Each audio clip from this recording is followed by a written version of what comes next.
Muy buenos días, jóvenes. Vamos a iniciar el fin. ¿El fin de qué? Del curso, ¿sí? Que coincidentemente estamos dando fin al curso, pero también se termina la huelga. Eh, Ojalá y que dijéramos que la pandemia ya también se va a terminar, pero eso no va para largo todavía. Entonces, para vernos ahora sí que físicamente, pues todavía va a tardar un poquito. Bueno, entonces ya estaremos. Para ustedes todavía no se termina porque nosotros terminamos aquí el curso, pero ustedes habrán de revisar todavía el material y habrán de subir sus actividades a, ¿cómo se llama?, su sitio para que sean evaluados. Ya nos pondremos de acuerdo, la maestra y yo, para considerar cómo se va a evaluar acá, ¿cómo se llama?, este tipo de, todo el curso, todo lo que hemos estado revisando para tener ya su calificación y poderla ya subir en los tiempos que ya tenemos marcados para que ya nos marcó la universidad para esto. Bueno, los dejo ya con la profesora para iniciar este fin. Buen día a todos. Estamos contentos de que sea el último video de este curso. Ya revisamos todos los materiales que había que revisar y estamos ya en el último tema. Entonces, ha sido muy provechoso para nosotros y también esperamos que para ustedes. Nada más que justamente cuando estábamos empezando a grabar este video, hubo fallas técnicas, entonces ahorita voy a volver a abrir todo. Entonces, recordemos que estábamos viendo ya el flujo de materia. Ya empezábamos a ver el flujo de materia en ecosistemas terrestres, y ahora lo vamos a estar viendo en ecosistemas acuáticos. Y vamos a cerrar también en esta clase con los ciclos biogeoquímicos.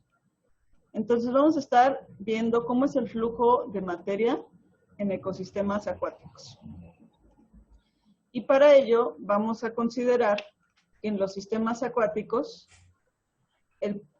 hay un suministro de nutrientes.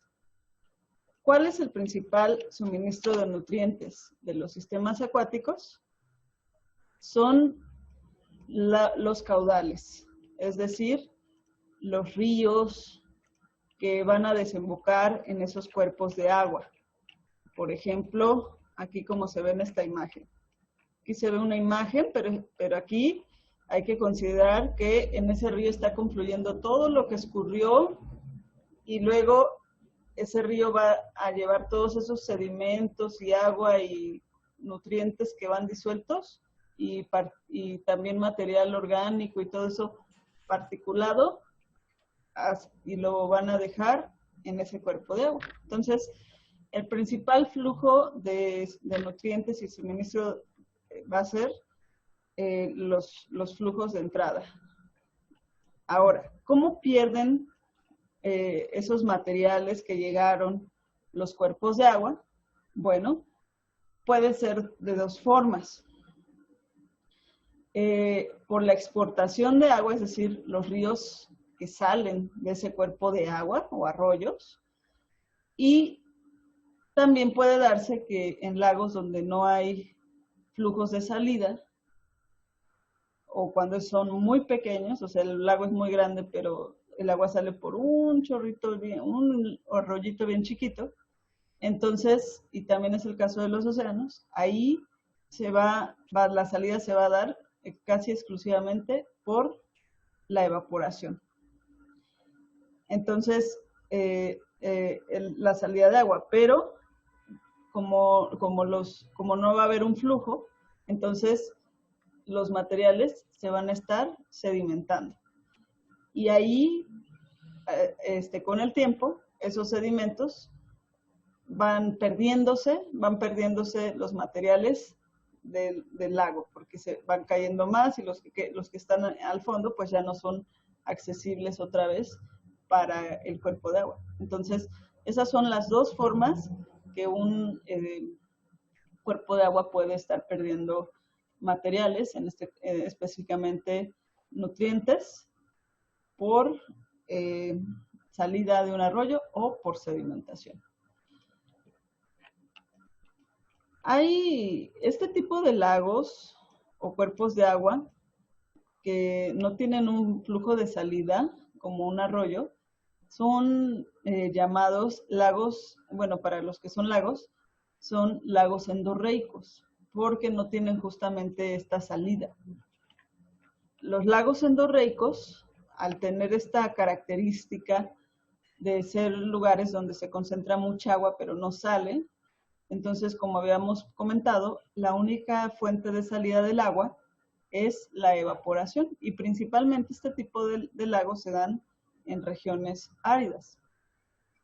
Como su único flujo de salida es la evaporación, entonces el agua con el tiempo se va concentrando más de sustancias como puede ser nitrato, y otras sustancias que pueden, elementos que pueden estar ahí.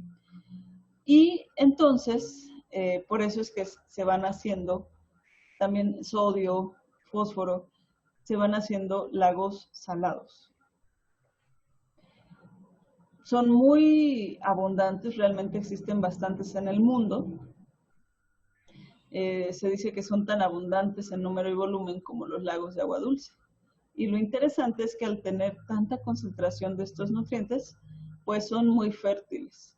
Tienen muchas algas verdeazules y que sustenta otros niveles tróficos, que también llega a haber una comunidad amplia de aves, como es en el lago Nakuru en Kenia. Aquí vamos a ver el lago Nakuru en Kenia, es este que está acá arriba, y vean cómo hay estas aves que son Phoeniconias minor, estas aves que se están alimentando de todo lo que vive ahí en ese lago. Y bueno, nosotros teníamos un lago endorreico, aquí muy cerquita, que es el lago de Texcoco. Este lago endorreico, pues todos sus afluentes vienen de todas las montañas que están alrededor de este lago, incluyendo el Tlaloc, que está aquí atrásito de nosotros, y ahí llegaban todas esas aguas, pero como no había salida, su única salida era la evaporación, y entonces por eso era un lago salado. Hasta la fecha, pues sigue siendo una zona muy, muy, muy salada. Por eso cuando reforestaron esa zona para que no hubiera tolvaneras, tuvieron que escoger especies halófilas o halófitas, porque eran especies que podían desarrollarse en esos ambientes salados y no en esos suelos salinos, y no cualquier especie podía sobrevivir ahí. Entonces, ahí está el lago de Texcoco. Algo interesante es ver al océano como un lago endorreico muy, muy grandote. Realmente eso es el océano. Es un lugar donde se deposita mucha agua, pero la única fuente de salida del océano va a ser la evaporación, solamente la evaporación. Entonces, por eso el agua del océano es salada, porque se pierde agua y solamente va quedando la concentración de agua con nutrientes cada vez, y digamos que se mantiene su composición química relativamente constante, porque constantemente le está llegando nueva agua y también se está perdiendo. Entonces, por eso también se mantiene más o menos constante y no es cada vez más salado. Bueno, este es el océano. Ya vimos entonces cómo funcionan más o menos los cuerpos de agua, estos hábitats acuáticos. Ahora vamos a ver cómo es que se mueve el carbono. Ya vamos a empezar a ver algunos materiales específicos, en este caso el carbono, cómo se mueve dentro de un ecosistema acuático. Bueno, el carbono tiene varias formas de ser transformado de la atmósfera hacia el océano. De la atmósfera, que está en forma inorgánica como dióxido de carbono, es aprovechado por células de fitoplancton a través de fotosíntesis. Y entonces esas células de fitoplancton de pequeño fitoplancton, ya lo capturan, y entonces después el microzooplancton se come al fitoplancton y es entonces reciclado ese carbono que entró al océano. Y luego también mueren, van perdiendo algunas partes y entonces se van liberando sustancias orgánicas que son mineralizadas posteriormente por bacterias. Es decir, que vuelven a producir dióxido de carbono. Pero no es la única vía. Aquí tenemos entonces el fitoplancton y aquí tenemos el microzooplancton, que es una de esas vías. Pero ellos actúan en las partes más superficiales del océano. Y luego ellos ya están ahí trabajando. Pero luego algunos de esos materiales se van más hacia abajo. Bueno, ¿qué ocurre cuando se van más hacia abajo? Ahí entran otros actores, que es el fitoplancton más grande y el macrozooplancton. Bueno, ellos son responsables de la mayor parte del flujo de carbono cuando el carbono ya anda moviéndose en las partes más bajas del océano profundo, bueno, del océano. ¿Qué es lo que ocurre? Bueno, el fitoplancton más grande tiene este carbono, captura este carbono, después es consumido por animales y ya después vuelve a ser mineralizado por bacterias y entonces ya anda circulando entre seres vivos a ese nivel. Pero alguna pequeña porción no llega a ser mineralizado o no llega a ser convertido en alguna molécula que se va hacia arriba, sino que llega a estar en una molécula que desciende hasta el sedimento y queda enterrado como un sedimento, pues ya como, no enterrado, queda ahí ya inutilizable para cualquier ser vivo y entonces ahí ya se acaba el uso por los seres vivos del carbono hasta que en otro momento llega a volver a salir esos sedimentos, ya sea cuando se mueven las placas tectónicas o alguna situación así. Entonces aquí en esta imagen es lo que estamos viendo, así como estábamos viendo en algún momento el flujo de materiales en un ecosistema terrestre, aquí lo que estamos viendo es algo semejante. Estamos viendo las vías en que los átomos de carbono se mueven en el océano. Ahí del lado izquierdo vemos que está, bueno, aquí es el intercambio gaseoso, se disuelven algunos elementos inorgánicos y lo capturan el pequeño fitoplancton. El pequeño fitoplancton es consumido por el microzooplancton. Luego también estos dos mueren y entonces entra a ser partículas orgánicas disueltas que son mineralizadas por bacterias y bueno, aquí andan, ¿no? Cuando también habíamos visto que en las partes más bajas entran en juego el fitoplancton más grande, el macrozooplancton, que hacen algo semejante, y aquí ya en vez de estar orgánicos disueltos, aquí ya están orgánicos particulados, y algunos son aprovechados por bacterias, algunos son, las bacterias mineralizan estos materiales y llegan al fondo como compuestos inorgánicos disueltos que llegan a sedimentarse. O también algunos particulados. Entonces, más o menos eso es lo que pasa. El carbono en algunas ocasiones llega a regresar a la atmósfera, otras se sedimenta. Bueno, y bueno, eso es lo que estaríamos diciendo aquí. A continuación, vamos a ver cómo es que se mueve el fósforo. Ya vimos que el carbono pues viene de la atmósfera y es aprovechado a partir de la atmósfera. Pero, ¿qué es lo que ocurre con el fósforo? Y eso nos los va a contar el profe Cuthberto, y también más adelante nos va a hablar de otras formas en que el ser humano ha alterado este ciclo de materiales. Muy bien. En contraste con lo que, o cómo se mueve el carbono, en contraste que ya ven que el carbono, pues su fuente principal pues, es la atmósfera. El fósforo viene de dos fuentes, ¿sí? Lo que entra a partir de los ríos y el agua, dice el agua que brota de las profundidades, en realidad digamos que no brota, sino que son corrientes. Le pasa lo mismo que al aire, al agua, ¿sí? En las zonas ecuatoriales se calienta.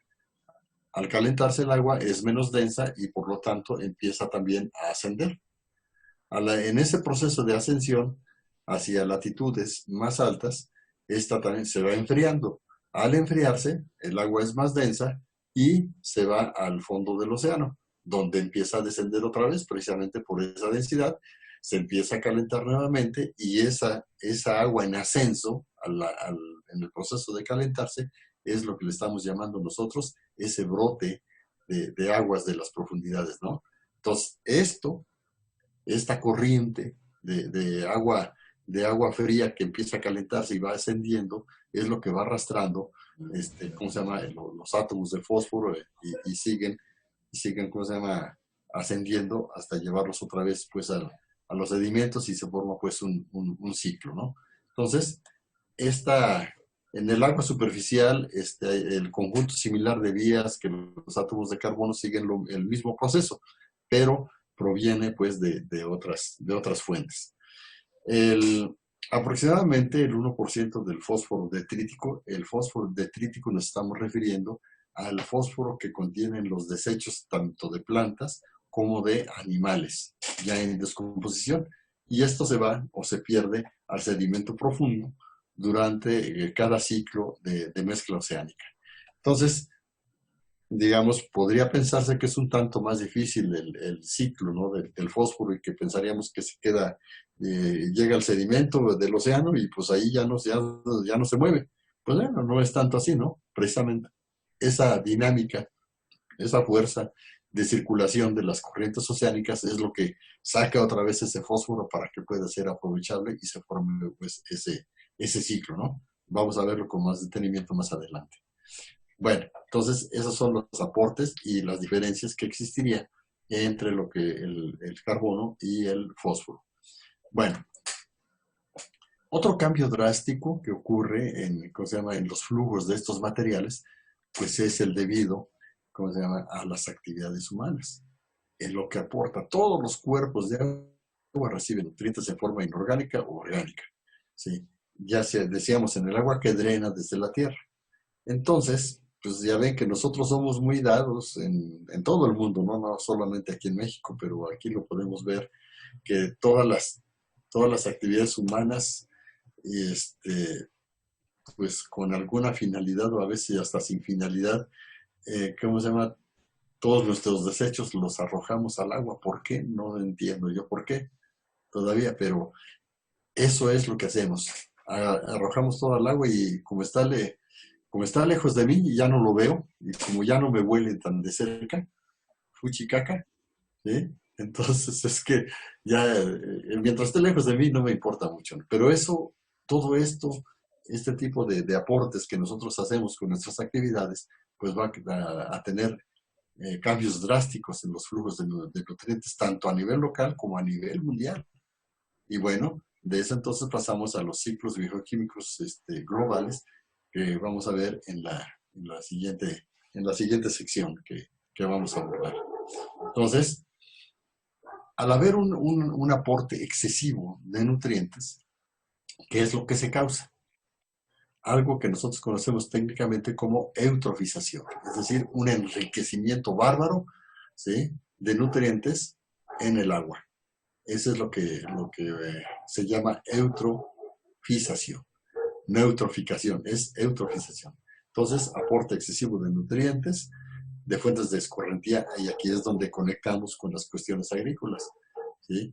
las escorrentías agrícolas que van arrastrando todo el exceso de nutrientes, lo que no se aprovechó en nuestros campos cultivados, pues va a dar a las aguas residuales, toda la escorrentía, y entonces, ¿qué ha causado esto? Que muchos lagos que estaban, digamos, saludables, se les llama lagos oligotróficos, bajos en nutrientes, tenían baja productividad de plantas, había mucha planta acuática y el agua era clara, ¿sí? Ahora cambian a una condición eutrófica. ¿Y por qué? Porque hay un alto aporte de nutrientes que conducen a una alta productividad del fitoplancton, todas estas algas pequeñitas, fitoplancton.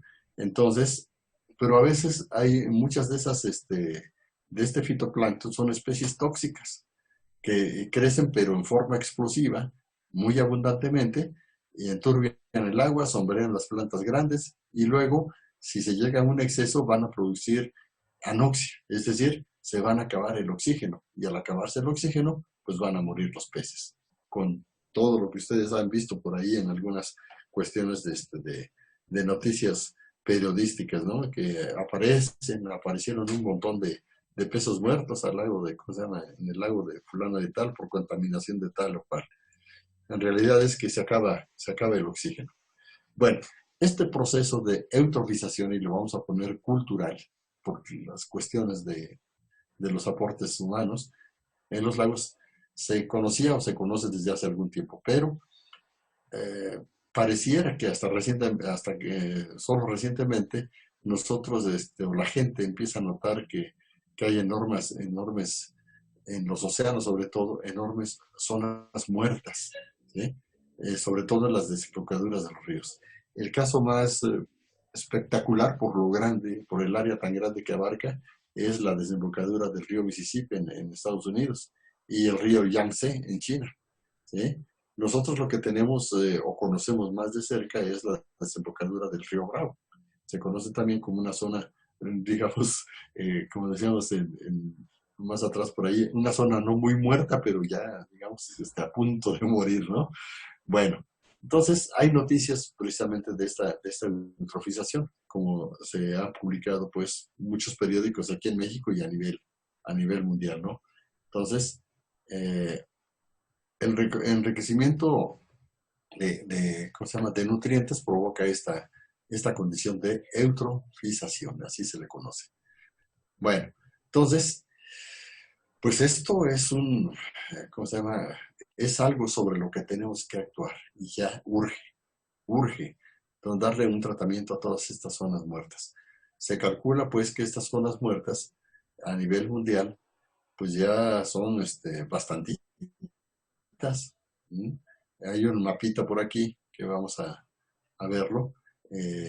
Ya dijimos esto de las zonas muertas, áreas del océano, del mundo carentes de oxígeno y sin peces, y que son, digamos, estas zonas muertas a nivel, la ONU, las Naciones Unidas, el Programa de Naciones Unidas para el Medio Ambiente, NUMA, ha considerado pues que urge rescatar, ¿no? Que urge darles un tratamiento. Entonces, ¿cuántas zonas muertas hay a nivel mundial? Se dice que alrededor de 150 zonas muertas. Este mapita nos da una idea de dónde están ubicadas. Vean ustedes ahí en toda la costa este y la oeste de Estados Unidos, sobre todo la este, tiene muchas zonas muertas. Europa, ¿sí? Las costas de Francia, de Inglaterra, parte de España, sobre todo las zonas asiáticas también. Dirán ustedes, pues nosotros estamos más o menos ahí ¿cómo se llama? No somos tan contaminantes, ¿no? ¿No ven ustedes allá en la península de Yucatán, ahí precisamente en Cancún, a donde muchos quisieran ir a contaminar más? ¿Sí? También es, ¿cómo se llama? Se considera una zona muerta. Todo lo que es el Caribe, y la zona norte de la península de Yucatán, pues se tienen ese problema, ¿no? Bien, la desembocadura del río Bravo, digamos, no está tan muerto como la desembocadura ahí un poquito a la derecha del río Mississippi, pero bueno, se tiene esta cosa. Bueno, la principal causa de esto es la escorrentía excesiva de nitrógeno de fertilizantes agrícolas, en primer lugar, ¿sí? Uno pensaría que son las aguas residuales, no, las aguas residuales están en segundo lugar y después vienen los contaminantes industriales. El nitrógeno provoca la proliferación de algas microscópicas, conocidas como el fitoplancton. A medida que estas algas mueren, se pudren, consume, al pudrirse se va, ¿cómo se llama?, a descomponer y esta descomposición consume oxígeno. Y entonces al acabarse el oxígeno en el agua, pues todo se va a asfixiar. Todos desde los ostiones y langostas hasta las ostras y los peces. Entonces, todos los seres humanos estamos involucrados en un experimento que tendría que ser gigantesco, gradual, como resultado del uso ineficiente, a menudo excesivo de fertilizantes. Y eso, pues ustedes lo van a ver más adelante, ¿no?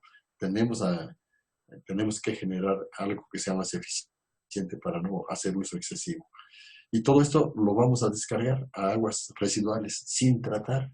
Se están tomando medidas, pero todavía no son suficientes. Y bueno, emisiones cada vez mayores de vehículos y fábricas. Y bueno, dice un ejecutivo del NUMA, dice, a menos que tomemos ya medidas urgentes para abordar estos problemas, entonces, pues esto es muy probable que aumente rápidamente, ¿no? Puede darse no sé si se acuerdan en su examen de admisión, ¿no? Que la proliferación de algas, ¿no? Que se duplican cada día y que un estanque ya alcanzó la mitad del estanque. Dice, ¿en qué tiempo estimas tú que se va a llenar ¿cómo se llama? El estanque? Y les ponían ahí en su examen de admisión varios incisos de solución.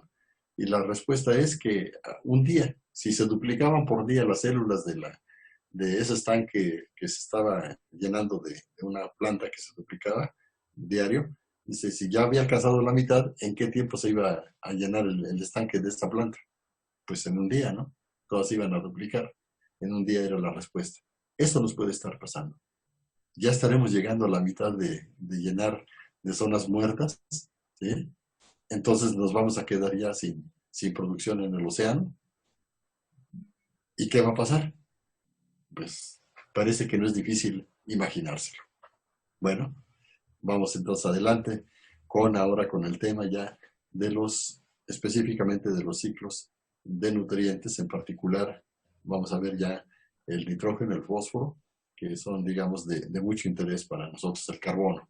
¿Ok? Es lo que vamos nosotros a considerar a continuación. Bueno, pues ahora vamos a ver los ciclos biogeoquímicos. Esto es una visión muy general, porque pues meternos a cada uno pues es una clase completa o hasta puede ser mucho más un curso, ¿no? Sobre cada uno de los ciclos biogeoquímicos. Pero lo que queremos ahorita entender es la importancia de cómo se mueve diferente, o sea, la materia se mueve dentro de los ecosistemas, pero cada elemento de la materia se mueve de formas distintas. Entonces vamos a analizar partes de cada uno de estas partes de la materia, que van a ser el agua, el fósforo, el nitrógeno, el azufre y el carbono. Y vamos a ir analizando que pues todos estos nutrientes se mueven grandes distancias por los vientos de la atmósfera, por las aguas en movimiento, por arroyos y corrientes oceánicas, y que ellas no respetan fronteras, no dicen, ay, aquí ya es México, ya no puedo pasar, o ya es Arabia, ¿no? Ellas se siguen moviendo y entonces vamos a ir viendo a esta escala global cómo se andan por todos lados los nutrientes en la tierra. Entonces vamos a empezar con el agua. Bueno, el agua. Vamos a empezar diciendo que la principal fuente de agua en la tierra son estos océanos. Los océanos, nosotros a veces no pensamos mucho en ellos. Decimos, pues, ahí están, pero realmente si nos ponemos a pensar en ellos, vamos a darnos cuenta que realmente tienen una gran cantidad de agua. De hecho, como decíamos, son la principal fuente de agua en los océanos. Digo, en la Tierra, los océanos. Luego, el agua de los océanos se evapora a la atmósfera y forma nubes o vapor de agua que está ahí, pues, en esa capa gaseosa de la Tierra, que es la atmósfera. ¿Cómo lo hace? Pues la energía del Sol, la energía radiante, hace que el agua se evapore y luego ya, como vapor de agua en la atmósfera, hace que se distribuya por toda la superficie. Entonces, el agua que se evapora en una parte del océano va a caer en otro lado. Puede ser en el océano mismo o puede ser en la Tierra. Que por cierto, ahorita pensé cómo es una tormenta en el océano, ¿no? Ha de ser también muy difícil estar en una tormenta en el océano. Pero posteriormente, ya ustedes saben que ya el agua empieza a subir como vapor de agua a alturas donde empieza a bajar la temperatura, se condensa, forma pequeñas gotitas, que por cierto es muy interesante meterse a todo ese proceso de cómo va condensándose el agua y va formando pequeñas diminutas gotitas en ciertas superficies y de algunas partículas y luego se van haciendo gotitas más grandes. Y ya, como esas gotas grandes ya no las puede soportar la atmósfera y entonces caen, la fuerza de gravedad es más fuerte, entonces caen como precipitación y la precipitación hace que entonces el agua llegue a la superficie terrestre. Y entonces de los océanos llega alguna parte de esa agua que se evapora a la superficie terrestre y hay un movimiento neto de agua que estaba en los océanos, pasó a la atmósfera y llega a los continentes. Ya ahí en la superficie terrestre, en los continentes, empieza a almacenarse temporalmente en diferentes lados, como puede ser el suelo, puede ser los lagos, pueden ser el hielo, o incluso en la vida, en los organismos vivos. Pero en cada uno de estos lugares, ya sea en los océanos, en la atmósfera o en la superficie terrestre, va a haber diferencias en las proporciones de agua. ¿Dónde creen que haya más? Imagínense una supertormenta en un lugar muy lluvioso como Tabasco o en esas zonas donde ustedes han visto que hay unos ríos gigantes. Imagínense cuánta agua se concentra ahí a diferencia de la que se concentra en el océano o la que se concentra en las nubes. Bueno, pues vamos a ver. A veces uno no se pone a pensar en esto, pero vamos a ver que realmente las cifras nos dan datos muy interesantes. Fíjense, los principales reservorios de agua están en los océanos. Estamos hablando de 97.3% del total del agua.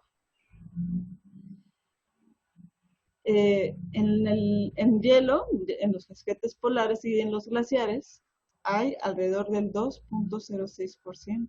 Estamos hablando de ya más del 99% está en océanos y en hielo.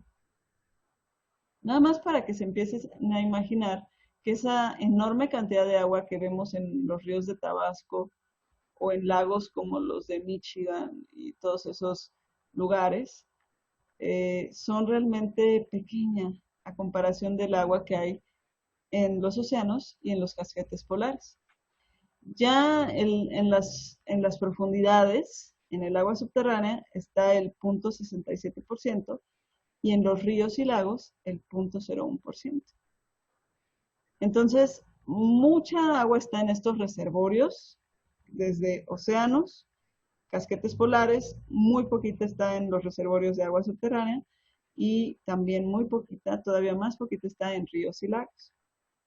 0.01% nada más. Pero hay otra parte del agua que está moviéndose entre estos reservorios. Esta se podría considerar entonces el agua que está en tránsito. Esta proporción es muy, muy pequeña. ¿Cuál es esta proporción? Pues ¿cuál es esta agua que está en tránsito? Pues el agua que está drenando en el suelo, o la que se está transportando como nubes, como vapor de agua en la atmósfera. Toda esa agua que se está moviendo de la atmósfera, del océano a la atmósfera al suelo, a la tierra, de la tierra al océano otra vez, o de la tierra a la atmósfera. Toda esa es agua que se está transportando y constituye solo alrededor del 0.08% del total del agua en la Tierra. Pero lo interesante es que este 0.08% es la que juega un papel crucial para la supervivencia de todos los organismos vivos, la productividad de las comunidades y para que los nutrientes se estén moviendo por todo el mundo. Y entonces en algún momento se utilicen o lleguen cuando la comunidad los ocupa. Nosotros ya estuvimos viendo que muchos de las comunidades en los ecosistemas pierden sus nutrientes, pero al mismo tiempo les están llegando. Pues mucho de este movimiento se debe al ciclo del agua. Entonces vamos viendo que el ciclo del agua es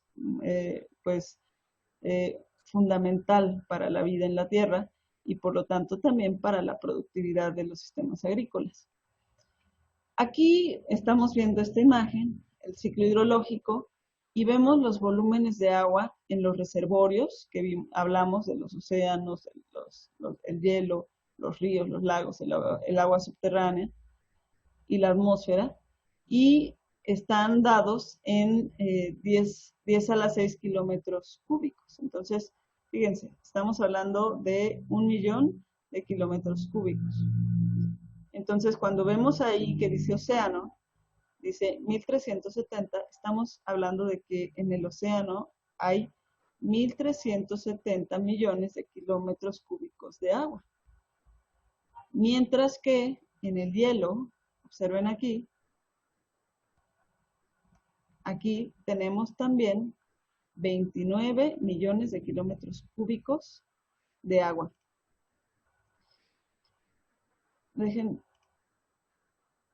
Ok. Aquí ya tenemos el océano. Estos son los más grandes, el océano y el hielo.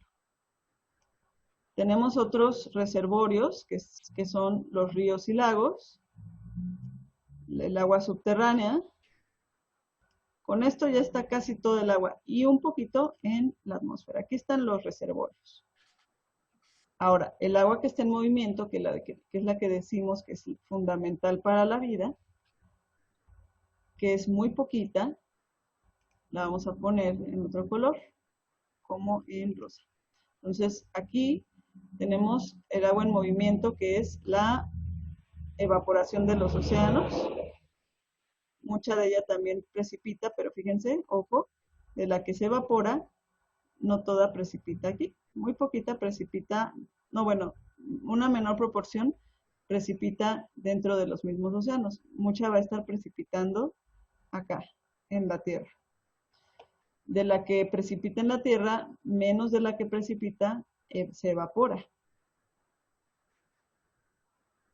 Y de la que precipita en la Tierra, una parte se está moviéndose de la Tierra a los océanos por muchas vías. Aquí se resume en escorrentía, pero vamos a ver que hay muchas vías. Entonces, justamente es esta evaporación, esta precipitación y este escurrimiento el que nosotros, los seres vivos terrestres, aprovechamos. Y también este escurrimiento lo aprovechan los organismos del mar porque es el que les va a estar aportando a ellos los nutrientes que vienen de la tierra.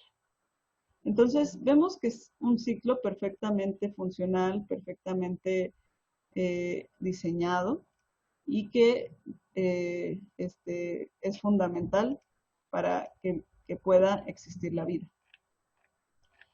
Sin embargo, el ciclo del agua, hay que tener algo claro. El ciclo del agua es un ciclo que puede darse y va a continuar existan los seres vivos o no. Pero la vegetación en especial puede modificar los flujos que se producen en el ciclo del agua, principalmente en esa parte donde está la precipitación. La vegetación lo que hace es interceptar el agua y puede impedir que esa agua que se iba a convertir en agua subterránea, más bien lo que hace es devolverla a la atmósfera, como se ve en esta imagen. Está la precipitación. Esta precipitación normalmente hubiera caído al suelo, se hubiera infiltrado, hubiera percolado y hubiera llegado hasta un océano de regreso. Pero aquí, esta vegetación lo que hace es interceptar, un parte de ella llega a las hojas, se queda ahí mismo se evapora, y otra parte llega al suelo, está en el suelo, y es absorbida por las plantas y regresada a la atmósfera como evapotranspiración. Entonces, cuando nosotros entendemos este papel que juega la vegetación, podemos entender también por qué cuando hay una tala de bosques hay un aumento de caudal, porque ya no está este papel de interceptar el agua y evaporarla y tampoco de evotranspirarla. Entonces, un mayor volumen de agua va a llegar a los ríos y por lo tanto va a aumentar el caudal. Aquí tenemos un ejemplo de un bosque en una cuenca hidrográfica que se llama Hubert Brook. Y esa tala del bosque lo que hizo justamente fue eso, aumentar el caudal de agua hacia los arroyos, pero no solo el agua, porque junto con el agua, también el agua transporta sedimentos. Sedimentos donde va materia disuelta y materia particulada. Vamos a tener muchos nutrientes disueltos y también muchos minerales y como arcillas y todo eso, y también materia orgánica, ya sea fragmentada o disuelta. Entonces, poco a poco, con el paso del tiempo, un lugar sin vegetación se va a quedar pobre en su suelo. Entonces, aquí vemos la importancia de la vegetación para alterar el flujo en el ciclo hidrológico y también el equilibrio en los nutrientes. Entonces, aquí vemos esa importancia y se ve mejor en otras materias como agricultura de conservación. Y bueno, ya para terminar, reconocer que el agua es un bien muy valioso que pues mete mucho ruido al momento de estar tomando decisiones, si es mejor que quede un río natural, si lo metemos para riego, pero hay que tomar siempre consideraciones, todas estas consideraciones, todo este conocimiento que estamos viendo del ciclo del agua, cómo funciona y tomar decisiones con conocimiento. Aquí tenemos, por ejemplo, otro esquemita del ciclo del agua hecho por la Enciclopedia Británica. Realmente esto ya lo vimos, están los océanos, se evapora, aquí se condensa, se precipita, se escurre por la superficie terrestre, pero aquí también ocurre otro procedimiento, que es la infiltración. Aquí se ve algo que no se veía en el otro. Cuando infiltra, una parte se vuelve en humedad del suelo, que puede ser aprovechada por las plantas y transpirada y regresada a la atmósfera. Y otra parte se va hacia lo más profundo, se llama percolación profunda y forma parte del flujo subterráneo. En el agua del suelo también hay un flujo subsuperficial. Es una especie de escorrentía, como la escorrentía que va superficialmente, pero aquí hay un flujo subsuperficial que se hace a partir del agua del suelo, y en cambio la percolación profunda es que se va hacia las capas más subterráneas donde ya choca con la roca madre y ahí se hace como un río que va a estar, que sí va a ser un río subterráneo y que al final va a desembocar igual como lo hace un río superficial en el océano y vuelve a iniciar el proceso. Entonces, cabe destacar ahorita, vamos a puntualizar que la vegetación es muy importante para, para que el proceso de, de erosión y transporte de sedimentos no sea tan agresivo. Sobre todo por estar interceptando el agua, reduciendo los volúmenes de transporte de agua tanto superficial como subsuperficial y subterráneo, y al mismo tiempo estar protegiendo el suelo. Bueno, ya con eso pasamos del ciclo hidrológico, nos pasamos a pues que hay diferentes reservorios abióticos de nutrientes, que es lo que vamos a estar analizando. Aquí en esta parte vamos a estar viendo que por ejemplo, el fósforo, el nitrógeno, el azufre y el carbono se mueven de forma diferente en estos ciclos. Por ejemplo, aquí vamos a ver cuando vean así en líneas discontinuas, va a significar que los flujos, por ejemplo, de la atmósfera al agua, del fósforo, son casi insignificantes. Sí los hay, pero son casi insignificantes. Cuando vean línea continua es porque son más significativos. De la roca al agua, en el suelo o al agua en el río, en los ríos, es más significativo que de la atmósfera al suelo o a los ríos. Entonces, entiendan esto para poder leer estos esquemas. También vamos a ver la influencia de las actividades humanas en estos ciclos. Lo que sean flechitas moradas va a estar indicando los nuevos flujos que se traen consigo con la actividad humana. Entonces, a partir de esto vamos a ver pues que algunos ciclos como el del fósforo tienden más a ser sedimentarios y otros ciclos como el del carbono tienden más a ser gaseosos o atmosféricos. Entonces, eso es lo que vamos a estar viendo y bueno, vamos a ir analizando cada uno de ellos de forma muy general porque, pues como les decía, no podemos profundizar tanto porque nos llevaríamos otro mes aquí tomando clases.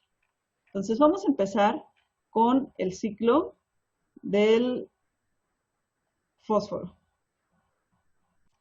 Bueno, ahora vamos a ver el ciclo del fósforo. Como estábamos comentando, el ciclo del fósforo es un ciclo con tendencia a ser un ciclo sedimentario. Las principales reservas de fósforo en el mundo se encuentran principalmente en aguas del suelo, o sea, en el agua del suelo, en ríos, en lagos y océanos, y en las rocas y sedimentos oceánicos. Ahí están, rocas, en las rocas y en los sedimentos oceánicos. Las rocas, principalmente las que vienen de este tipo de orígenes oceánicos, son ricas en fósforo. El ciclo del fósforo, decíamos que puede describirse como un ciclo sedimentario porque tiene una tendencia de que el fósforo mineral sea transportado normalmente de la tierra a los océanos, donde finalmente se incorpora a los sedimentos. O sea, no pasa mucho a la atmósfera. De la tierra se va a los océanos, de los océanos se sedimenta y de los sedimentos regresa a la tierra cuando vuelve a salir ese sedimento. Entonces, casi no está en la atmósfera. Por eso es un ciclo sedimentario. Vamos a analizar un poquito cómo es esta parte de lo que ocurre con el fósforo. Bueno, está un átomo de fósforo en una roca, en la superficie terrestre. De ahí, el átomo de fósforo es meteorizado por meteorización principalmente química, y ya que está meteorizado y se libera de la roca, entonces puede entrar y circular dentro de la comunidad terrestre, principalmente pues a través de la absorción, de su absorción por medio de las raíces de las plantas, y entonces entra a las plantas, de las plantas entra a los herbívoros, de los herbívoros a los consumidores, después todos se mueren, todos defecan, todos tienen residuos y regresa con los descomponedores y luego tal vez vuelve a ser aprovechado. Entonces, ahí está circulando en la comunidad terrestre, tal vez años, tal vez décadas, tal vez siglos, antes de ser transportado a través del agua subterránea a un arroyo, es decir, se lixivia o por medio de la escorrentía se va hacia un arroyo, se lixivia las aguas subterráneas, el agua subterránea lo lleva a un arroyo y cuando ya está en ese arroyo, poco a poco llega, después de semanas, meses o años, llega al océano. Ya ahí en el océano, fíjense, en el océano realiza en promedio alrededor de 100 viajes de ida y vuelta entre las aguas superficiales y profundas. Observen, están las aguas superficiales, están las aguas profundas y entonces está moviéndose de arriba para abajo y de abajo para arriba 100 veces aproximadamente en promedio. Pero observen, cada uno de estos viajes dura alrededor de 1000 años. O sea que va aquí, se tarda 500 años en llegar acá y luego otros 500 en regresar acá. Y así 100 veces por 1000. Entonces 100.000 años está ahí dando vueltas en el océano el fósforo, ese átomo de fósforo del que hablábamos. Posteriormente llega un punto donde ya no está movido por las corrientes oceánicas y bueno, ahí antes de pasar a esa otra parte, en cada viaje es absorbido por organismos que habitan en la superficie antes de volver a asentarse en las profundidades. O sea, mientras está dando estas vueltas, lo están aprovechando los organismos acuáticos, los organismos marinos. Y ahí lo están aprovechando, circula en las comunidades acuáticas, sigue dando vueltas y en una de esas se asienta, en la parte más profunda del océano. Fíjense, en promedio en su centésimo de descenso, ya no se libera como fósforo soluble, sino que ingresa al sedimento del fondo en forma de partículas. Y ya no es levantado por una corriente, se queda aquí. Cuando pasa eso, se forman sedimentos y llega el momento donde tal vez aproximadamente 100 millones de años después, la actividad geológica levanta el fondo del océano y se convierte en tierra seca y otra vez puede volver a empezar a meteorizarse,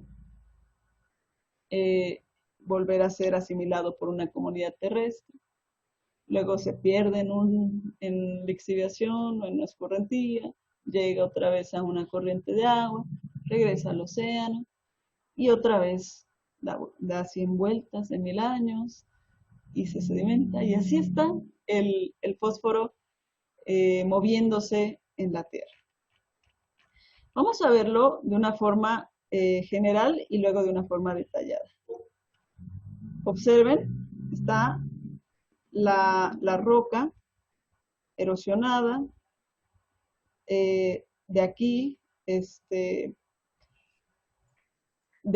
ya se meteoriza ese fósforo.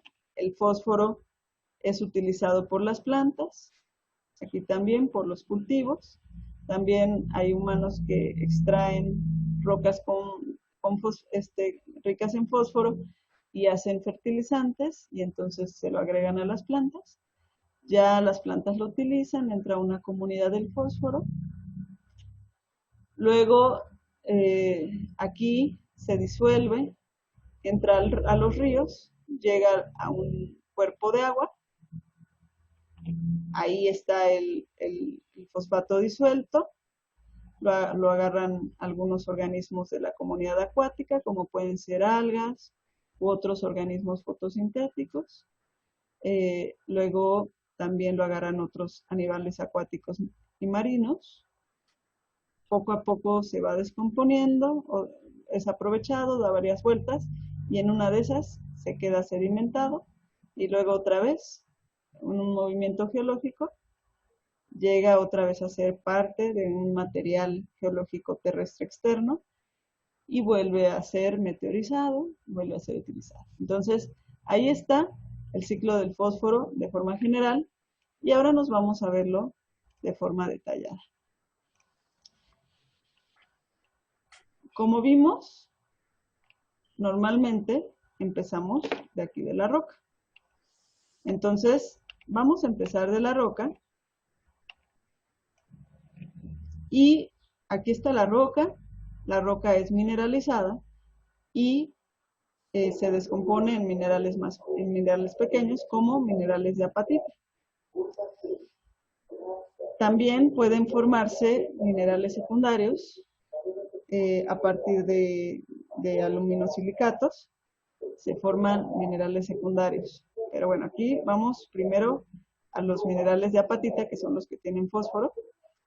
Y aquí vamos a ver que en algunos casos se puede hacer esta meteorización moderadamente rápida o lenta, que va a dar lugar a pérdidas tal vez por aquí por lixiviación, en este caso, pero en otros casos llega a formarse por mineralización fosfato. Ese fosfato puede entrar a ser parte del humus, puede también adherirse a los minerales de arcilla y también llega a formar parte de fósforo orgánico. Entonces aquí está todo esto. De aquí, esto está en el suelo, recordemos, está en el suelo. De aquí, los minerales de arcilla son, el fósforo en minerales de arcilla o con humus es mineralizado por microorganismos o es absorbido por microorganismos. Si es así, fosfato puede ser directamente aprovechado o absorbido por los microorganismos, y si ya se hizo parte del humus y con minerales de arcilla, puede estar siendo mineralizado por los microorganismos. Ya que pasa a ser parte de los microorganismos, puede pasar de nuevo a descomponerse y a regresar a fosfato. Pero del otro lado, vean, el fosfato puede ser absorbido por las raíces de las plantas y formar parte de la vegetación. Ahí, como parte de la vegetación puede ser consumida por herbívoros, los herbívoros por carnívoros, forman excrementos y tejido muerto, y eso pasa a ser parte, tanto la vegetación como los herbívoros y los carnívoros, del éter o detritus o materia orgánica muerta, y también los desechos de los microorganismos que habíamos visto que también lo absorbían. Entonces, aquí pasamos a esta capa de la materia orgánica muerta y aquí entran los detritívoros, la fauna del suelo, que se encargan de digerir y desintegrar. Y ya que está digerido y desintegrado el fósforo, entonces pasa a ser descompuesto por microorganismos y cada vez se van haciendo, aquí formaba parte en vegetación, en herbívoros, en carnívoros, formaba parte de moléculas orgánicas complejas como el ADP o el ATP, perdón, el ADP también, o el ADN, el ARN. y aquí ya se va haciendo, cuando está siendo descompuesto por microorganismos, se va pasando a, a formas inorgánicas del fósforo o compuestos de fósforo más simples y regresa hasta ser fosfato. En algunos casos puede perderse por lixiviación. Vemos que son mínimas las pérdidas, realmente, pero las hay. Pero recordemos que una vez que se pierde por lixiviación, va a tardar millones de años en regresar. Recuerden que se va a ir al océano y va a tardar años en regresar. Otra parte también vuelve como fósforo orgánico y vuelve a entrar al ciclo.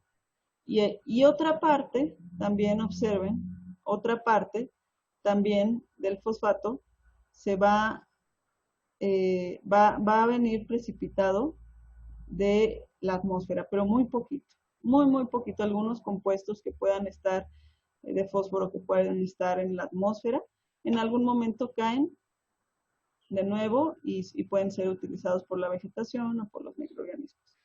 Entonces, de aquí, recordemos, aquí estamos como haciendo un detalle a lo que pasa en la comunidad, a nivel del suelo y la comunidad, pero recordemos que todo esto se va al océano, se va a los sedimentos y va a tardar mucho tiempo en regresar. Entonces, ahí la importancia, y justo es lo que estábamos platicando el profe Culberto y yo, del manejo eficiente del fósforo.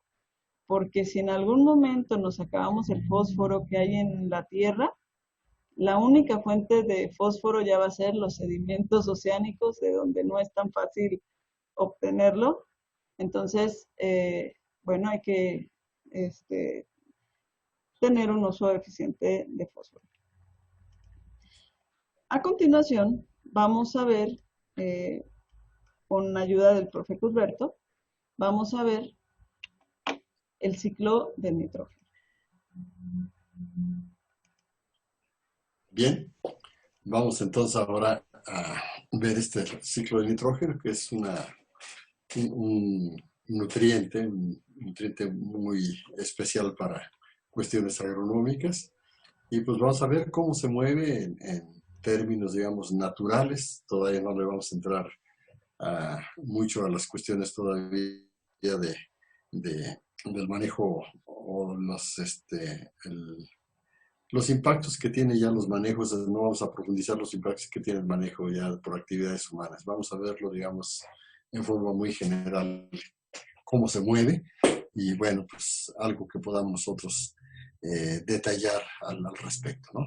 Bueno, entonces vemos en los esquemitas estos que veníamos repasando de los ciclos de los materiales, que el ciclo del nitrógeno es en esencial, ¿cómo se llama? Un elemento, un nutriente, que lo podríamos llamar de ciclo gaseoso, ¿no? Dado que la mayor cantidad de nitrógeno se encuentra en la atmósfera, ¿sí?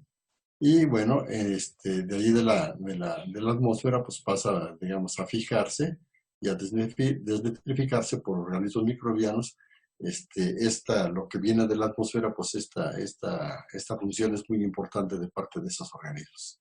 Bueno, entonces, quedamos que es un ciclo gaseoso. Nada más les recuerdo aquí, las flechas, las punteadas, son, digamos, las fuentes o los aportes que son de poca importancia.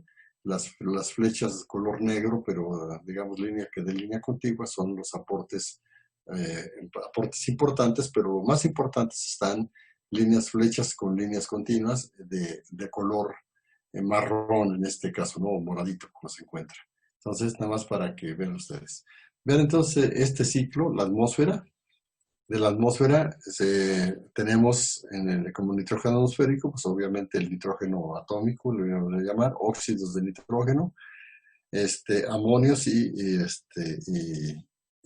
otros óxidos que tenemos ahí. De ahí pasa a las comunidades terrestres, sobre todo hacia las plantas.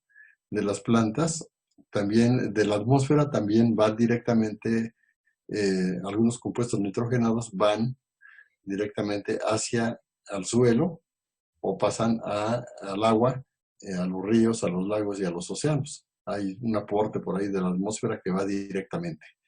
Y otro aporte es el que les llega también de las comunidades terrestres. Bien, de las comunidades terrestres pues puede emanarse, ¿cómo se llama? O irse directamente a hacer una pérdida hacia la atmósfera directamente, o entrar también por medio de la descomposición hacia las comunidades acuáticas.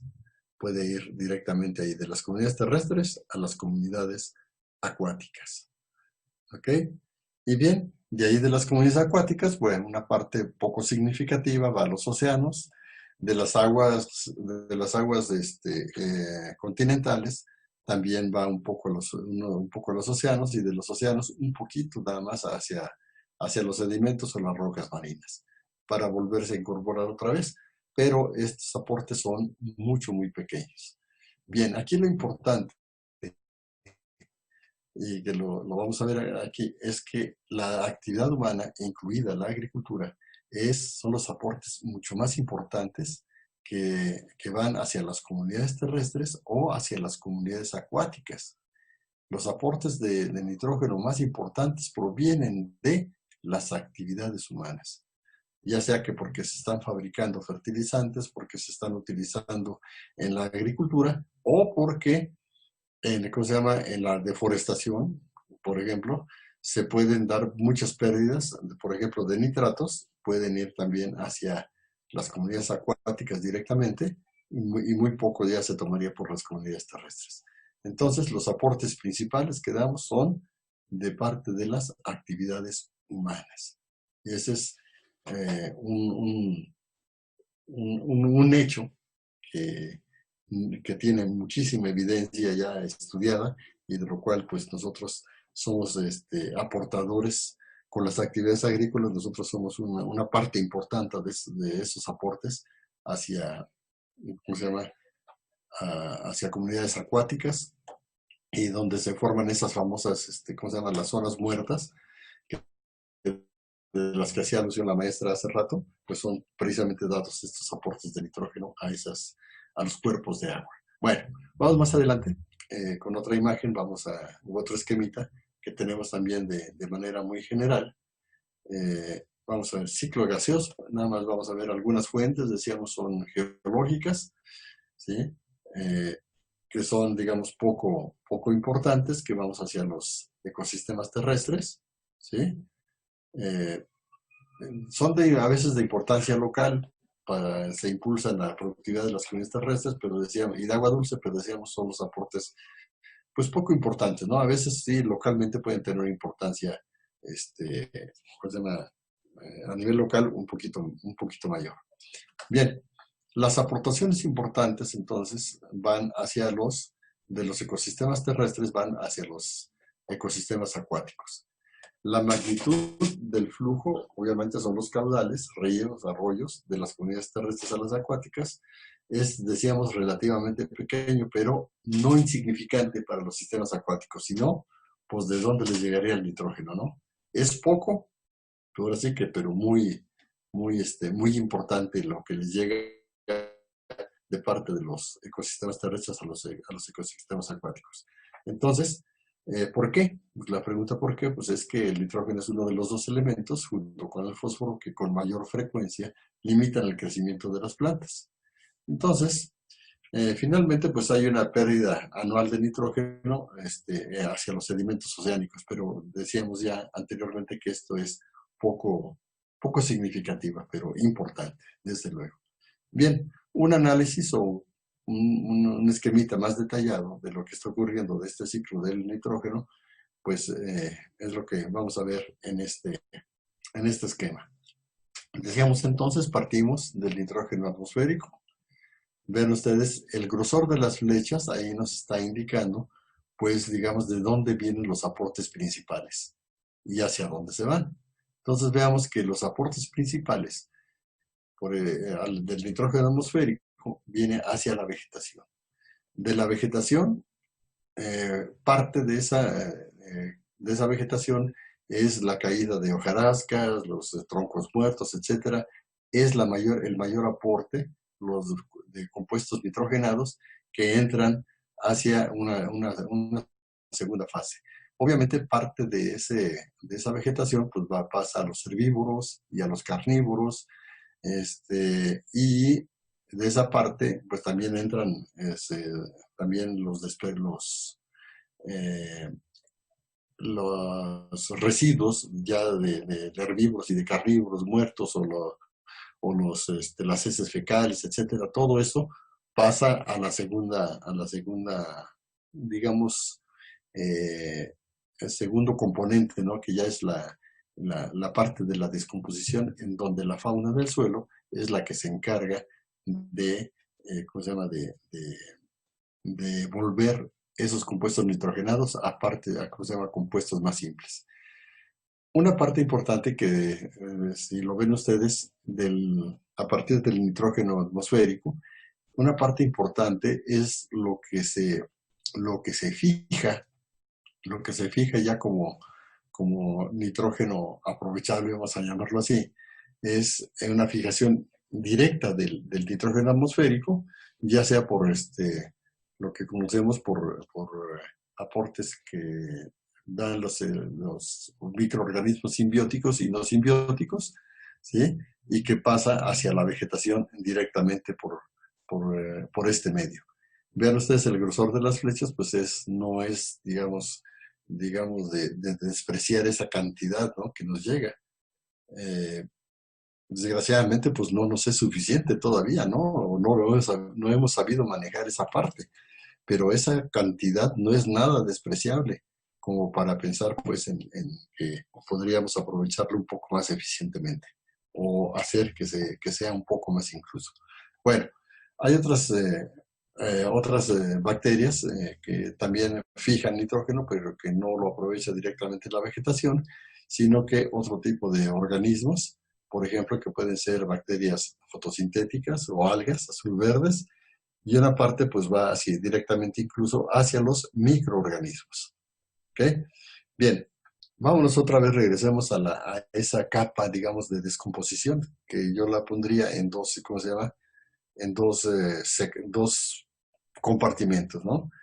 De ahí de la fauna del suelo se degrada una parte, compuestos nitrogenados, otra que proviene de la hojarasca, los compuestos o los tejidos vegetales, y se descomponen en lípidos, azúcares, proteínas, ¿cómo se llama?, ácidos nucleicos, etcétera. Entonces va a entrar ahí primero una parte de descomposición, fragmentación por lombrices, milípedos, en fin, fauna del suelo. De ahí pasan a una digestión y desintegración, de la cual están formando parte los microorganismos, donde estos vía, ¿cómo se llama?, con la ayuda de enzimas, van a degradar todavía mucho más estos compuestos hacia a perroles y residuos de piridinas, a nucleótidos, en fin. Todo esto va a pasar hacia nucleoproteínas, ya son compuestos orgánicos más degradados, azúcares aminados, etcétera. Algunos van a formar aminoácidos que van a formar parte otra vez de ese mismo compartimento. Y finalmente, la parte más importante de todos estos compuestos orgánicos nitrogenados va a pasar a formar parte del humus, que ahí es un reservorio que van a quedar y que va a haber un reciclamiento constante por los microorganismos y ahí va a estar, digamos, dando vuelta. Pero parte también de ese humus va a estar, digamos, el aporte va a ser por coloides orgánicos y coloides de arcilla que van a formar parte de ese humus. Y una parte pequeña pues va a perderse por erosión o por lixiviado, ¿sí?, de esos mismos humus. Bueno, finalmente llegamos a la parte, volvemos un poquito más arriba y volvemos a la liberación de ahí de los compuestos orgánicos, pues vamos a pasar a los compuestos ya o formas inorgánicas del nitrógeno, como es el amoníaco, los nitritos y los nitratos. Que ya esta descomposición puede ser anaeróbica, si proviene pues de un reservorio que viene desde los aminoácidos, ¿sí? Nitrobacter o nitrosomas, la descomposición aeróbica, anaeróbica, y finalmente para volatilizarse y entrar en un proceso de acidificación e irse nuevamente hacia la atmósfera.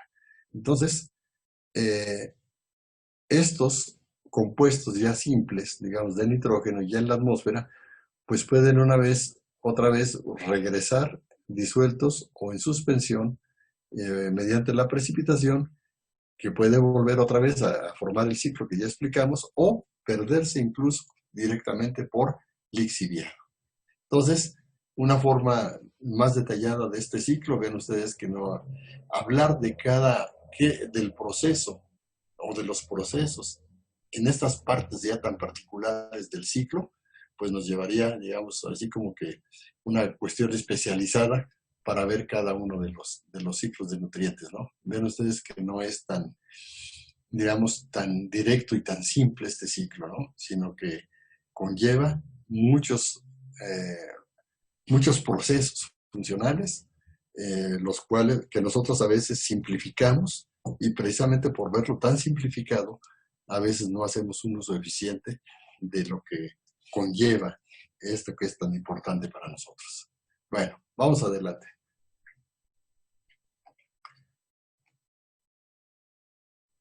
Y vamos a ir adelante con otro, con, digamos, con ya otro, ¿cómo se llama? Otro nutriente que para nosotros es muy importante. Vamos entonces ahora a ver el azufre, cómo lo vemos, ¿no? Vamos a verlo, digamos, de manera más rápida, más simple. El ciclo del azufre, como lo estamos marcando aquí, pues lo podemos considerar como un ciclo mixto, ¿no? Un ciclo que es gaseoso, pero también un ciclo que es sedimentario. Los fuentes de azufre pues pueden provenir o de la atmósfera o de los sedimentos o las rocas sedimentarias que están ¿cómo se llama? A nivel del océano o incluso pues también en la superficie terrestre. Entonces, aquí se llevan a cabo tres procesos biogeoquímicos que liberan al azufre a la atmósfera otra vez. La formación de aerosolos y sedimentos marinos también, la respiración anaeróbica por bacterias reductoras de sulfato y la actividad volcánica, que es relativamente menor, pero es muy importante también. Estos son, digamos, los principales aportes o las fuentes a partir de las cuales nosotros tenemos presente al azufre en las comunidades terrestres y acuáticas. Entonces, si proviene de la atmósfera, pues ven ustedes, viene en forma de sulfatos, directamente pueden caer hacia las comunidades terrestres o las comunidades acuáticas. Vamos a ver, de las comunidades terrestres pueden pasar directamente hacia las comunidades acuáticas, a los ríos, lagos y océanos, o directamente incluso al suelo. De la atmósfera también a través ¿cómo se llama? Puede pasar también directamente hacia los cuerpos de agua, ya sea a los lagos y océanos, o a todas las comunidades acuáticas, o directamente incluso hacia los océanos. Bueno, pero el mayor aporte, si se fijan ustedes, otra vez lo estamos viendo a partir de actividades humanas. ¿Qué tipo de actividades humanas? Pues la más importante, creo yo, es la combustión de combustibles fósiles. Todos estos, el diésel, la gasolina, todos los derivados del petróleo, están, ¿cómo se llama?, quemándose y formando óxidos de azufre. ¿Ok? Bien. Entonces, esa es, creo que la parte más, la fuente de azufre, la que más aporta la mayor cantidad, es derivada de actividades humanas. ¿Sí? De manera natural, los aportes pues vienen, sí, son significativos, digamos, a partir de la atmósfera y de comunidades, ¿cómo se llama?, de las comunidades terrestres y acuáticas, ¿sí? Pero no es tan, ¿cómo se llama?, tan importante como lo que se aporta mediante la actividad humana. Veámoslo un poquito más en detalle en el siguiente esquema. que nos presenta aquí la Enciclopedia Británica. Y vámonos viendo, ¿no? Bien, entonces, de la Tierra hacia la atmósfera, el ciclo del azufre es, vamos viéndolo así. Entonces, de la atmósfera hacia la Tierra, ¿cómo llega? Por deposición seca, es decir, ¿cómo se llama? Deposición seca por arrastre de partículas en la atmósfera, en el aire. O también por deposición húmeda, que eso es lo que nos provoca la famosa lluvia ácida. O puede quedar también retenida, como en forma de nieve, y precipitar. Parte se puede ir hacia, ¿cómo se llama?, al suelo, y de ahí filtrarse, o parte puede irse directamente hacia el océano. Llega en forma de sulfatos al agua, se depositan los sulfuros en los sedimentos y pasa a formar parte de los sedimentos marinos. De ahí, algunos microorganismos los toman, ¿sí?, y los vuelven a reintegrar, ya sea como sulfuros de hierro, o como combustibles fósiles, o como minerales, ¿sí?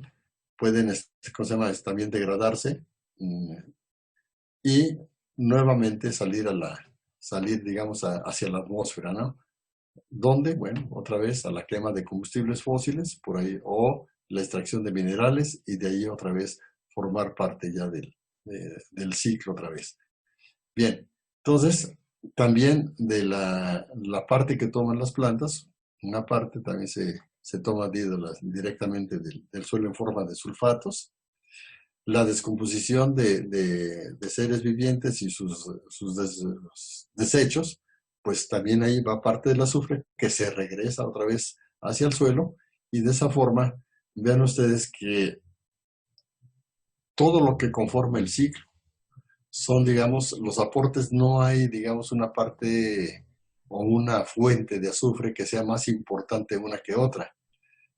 Pero como les decía hace rato, la fuente más importante de azufre, el aporte más importante viene a partir de ¿dónde? ¿Cómo se llama?, de las actividades humanas.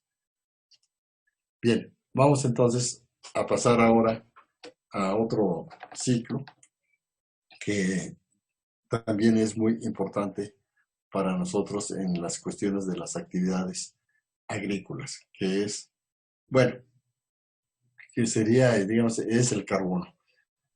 No sé, vamos a pasar directamente ahí para no alargar mucho esto. Bien, el carbono entonces el ciclo del carbono es un ciclo, esencialmente un ciclo gaseoso, dado que la mayor cantidad de carbono se encuentra en la atmósfera. La fotosíntesis y la respiración, que son dos procesos opuestos, son los que mueven al ciclo del carbono. Fotosíntesis y respiración impulsan el ciclo global del carbono. Bien, dijimos, es un ciclo esencialmente un ciclo gaseoso, ¿sí?, porque la mayor cantidad se encuentra en la atmósfera. Históricamente, la litosfera jugó un papel menor. Litosfera nos estamos refiriendo al carbono que se encuentra en las rocas, ¿sí? Jugó un papel menor. Los combustibles fósiles permanecieron como depósitos inactivos de carbono hasta que los encontró el hombre en estos últimos siglos. Bien, entonces, veamos entonces cómo está en este esquemita el ciclo del carbono. ¿De dónde proviene la mayor cantidad? Decíamos, entonces, la mayor parte del carbono se encuentra en la atmósfera. Bueno, vamos siguiendo la ruta y vemos que del CO2 atmosférico se disuelve y parte va directamente hacia el suelo o hacia los cuerpos de agua, ya sea lagos o incluso hacia los océanos. Bien, entonces parte va la toman para la fotosíntesis las comunidades terrestres, que es una parte importante. Parte de las comunidades terrestres se pierde como carbono orgánico por escorrentías hacia los cuerpos de agua, y parte de esto, como respiración, vuelve hacia la atmósfera. Entonces, lo mismo pasa con las comunidades acuáticas. También parte se toma como fotosíntesis o parte se toma como carbono orgánico.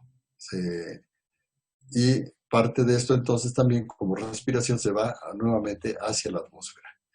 De aquí, de las comunidades acuáticas y de las comunidades terrestres, una parte poco importante vuelve hacia los sedimentos oceánicos. Y a formar parte pues también de la litosfera, incluidos pues todos los reservorios que hay de combustibles fósiles, incluido el petróleo. Es una parte muy insignificativa lo que pasa a formar parte de la litosfera. Pero otra vez, ¿dónde se está produciendo el mayor aporte de CO2? ¿Sí? Si parecía todo, digamos, más o menos balanceado. Pues resulta que de las comunidades acuáticas, una parte importante se está yendo por actividad humana, y de la actividad humana va hacia las comunidades terrestres. Los aportes más significativos, vean ustedes otra vez, parte de las actividades humanas hacia las comunidades terrestres. Y eso es lo que está, digamos, pasando. La extracción de combustibles fósiles, que es una actividad humana, y pasa otra vez hacia la atmósfera o hacia las comunidades terrestres. Entonces, el ciclo del carbono está viéndose, digamos, como sesgado su mayor reservorio. Ahora ya no es, digamos, está alterado, digamos, en las cantidades que se están aportando nuevamente hacia la atmósfera, y se enriqueció la atmósfera precisamente de CO2 con o por las actividades humanas. Bueno, vamos viendo entonces en detalle qué es lo que, poco a poco aumentando el detalle de qué es de cómo pasa a formar parte el carbono a diferentes compartimentos en la naturaleza. Bien, ¿cómo capturamos entonces el carbono? Entonces, plantas terrestres y acuáticas, de las plantas terrestres y acuáticas, se utiliza el dióxido de carbono atmosférico para la fotosíntesis, ¿sí? Las plantas acuáticas también utilizan los carbonatos disueltos, ¿sí? Que es carbono de la hidrosfera, y estos dos subciclos se vinculan mediante intercambios de dióxido de carbono entre la atmósfera y el océano. De esta manera es como el carbono queda nuevamente, digamos, inmovilizado, por decirlo de alguna manera, o atrapado. Bien, entonces de esta manera llega hacia las aguas continentales y hacia los océanos. Y llega ¿cómo se llama? El carbono también llega a las aguas continentales en forma de bicarbonato, resultantes de la meteorización o la carbonatación de rocas ricas en calcio, como las calizas y las cretas. Bien, de aquí de las aguas continentales y los océanos, entonces pasamos más adelante a ver que la respiración, tanto de plantas como de animales, lo pasa hacia la atmósfera. Entonces, respiración de plantas, animales, microorganismos, libera el carbono que estaba inmovilizado o bloqueado por los productos fotosintéticos, y regresa a los compartimentos de carbono hacia la atmósfera o hacia la hidrosfera también.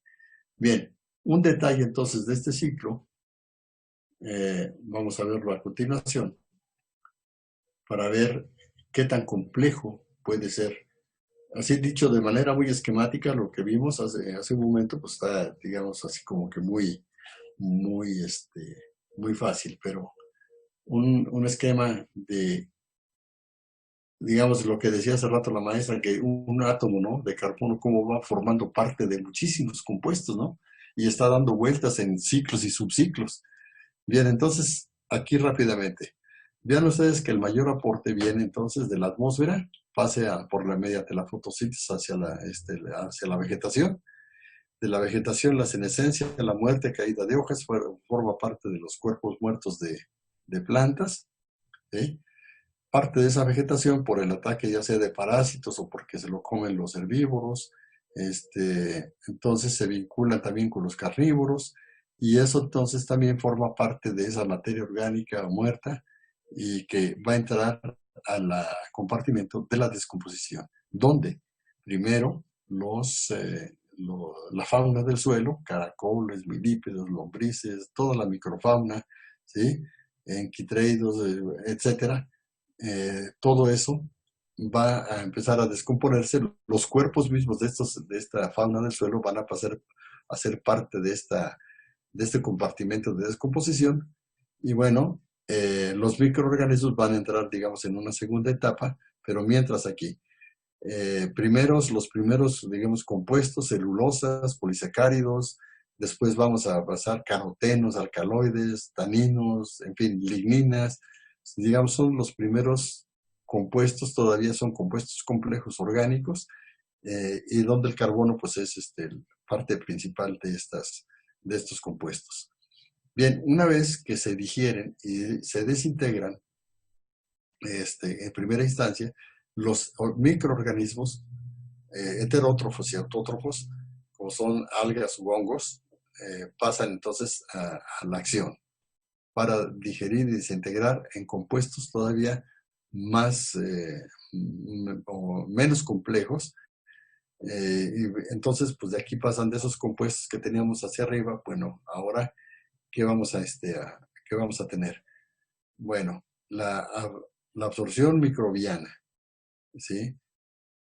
Va entonces a descomponer en purines, en aminoácidos, péptidos, ácidos orgánicos, gliceroles, en fin, estos grupos, digamos, de compuestos orgánicos todavía complejos, pero ya mucho menos que que los anteriores, son, digamos, mediante la degradación secuencial controlada por las enzimas que tienen los microorganismos, pasa nuevamente a degradarse y aquellos que no se degradan, que son muy compuestos a este tipo de degradación, probablemente vayan a pasar a otro compartimento donde hay residuos un poco más complejos, y de ahí posiblemente pudieran ser, digamos, ya descompuestos finalmente hacia aminoácidos y azúcares, ¿no?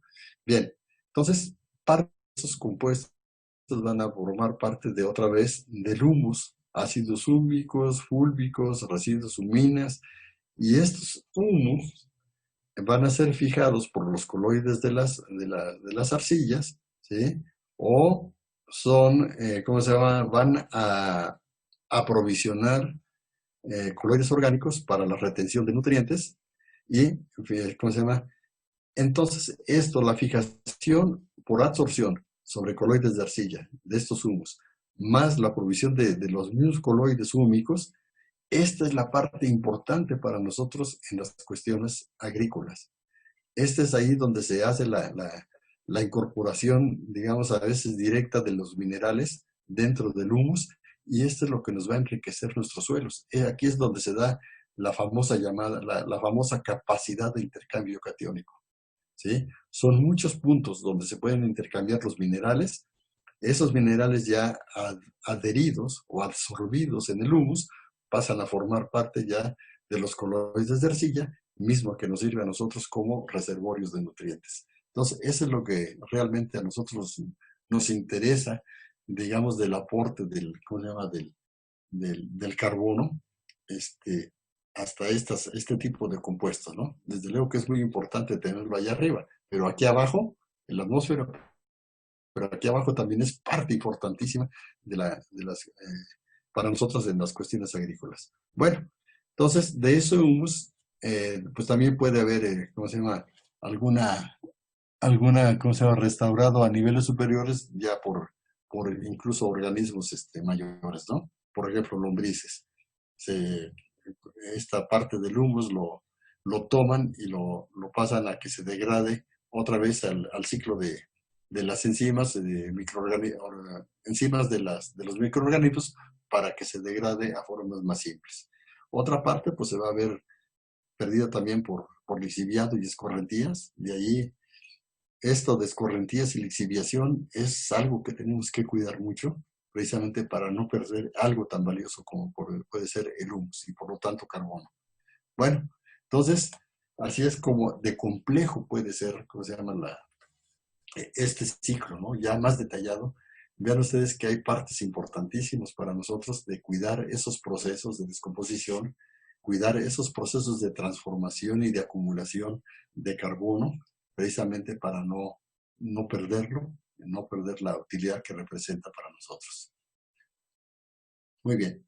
Entonces, una vez detallado este ciclo del carbono, pues vamos a pasar ahora a qué impacto tienen los seres humanos sobre estos ciclos, ¿no? ¿Cuáles son, en forma muy, muy rápida y muy general, cuáles son los impactos humanos? Entonces, como decimos aquí, ni hace falta decirlo, ¿no? ¿Sí? Las actividades humanas, así como lo venía recalcando para los ciclos de nutrientes, las actividades humanas son muy importantes para los aportes de nutrientes a los ecosistemas. Y como decía también hace rato, están alterando los ciclos biogeoquímicos a nivel local y a nivel global. ¿Sí? Lo decíamos también hace un momento, las cantidades de dióxido de carbono y óxidos de nitrógeno y azufre en la atmósfera se han incrementado mediante la quema de combustibles fósiles, los escapes de automóviles, concentraciones de nitratos y de fosfatos en el agua, en los arroyos o en los ríos, prácticas agrícolas, y ahí es donde nos toca una parte a nosotros, y la eliminación de aguas residuales. ¿Sí? Estos cambios tienen consecuencias de grandísimo alcance. ¿Sí? Nosotros estamos formando parte de esta alteración de ciclos bioquímicos. ¿Cómo le hacemos? Entonces, pues ahora sí que nos queda mucho por meditar, mucho por estudiar, mucho por aportar, precisamente para que estos impactos humanos nosotros los podamos reducir en futuro, espero que sea cercano. Bien, entonces, de esta manera terminamos aquí el curso, yo diría, a menos que la maestra diga otra cosa, aquí es donde llegamos al final de este curso de ecología. De mi parte, sería todo. La maestra, pues a lo mejor tiene algo que decirnos, no sé. Pues ya alcanzamos a ver la complejidad de los sistemas ecológicos. Empezamos desde un ser vivo y su medio abiótico y las condiciones y los recursos que necesita para vivir. Y estamos terminando en la forma tan compleja en que en que interaccionan los elementos químicos, el movimiento de agua, el aire, los seres vivos, y todo esto para hacer pues la maravilla de las cosas que ocurren aquí en la Tierra. Cada uno de estos procesos es infinitamente pues complejo y se puede meter uno a describirlos de forma muy detallada. Sin embargo, alcanzamos a ver de forma muy general, pues a comprender esos patrones que existen en la naturaleza. Desde los patrones que cada individuo tiene como especie, por su especie, de cómo sobrevivir y de qué es lo que necesita y su estrategia de vida y su historia de vida. Y también vimos cómo interaccionan algunas especies, unas se comen a otras, otras se ayudan, otras compiten. Y todo eso da lugar a qué tantos individuos podemos ver de cada población. Después también vimos cómo las poblaciones interaccionan y la interacción que hay entre una y otra influye en otra. Entonces forman comunidades complejas.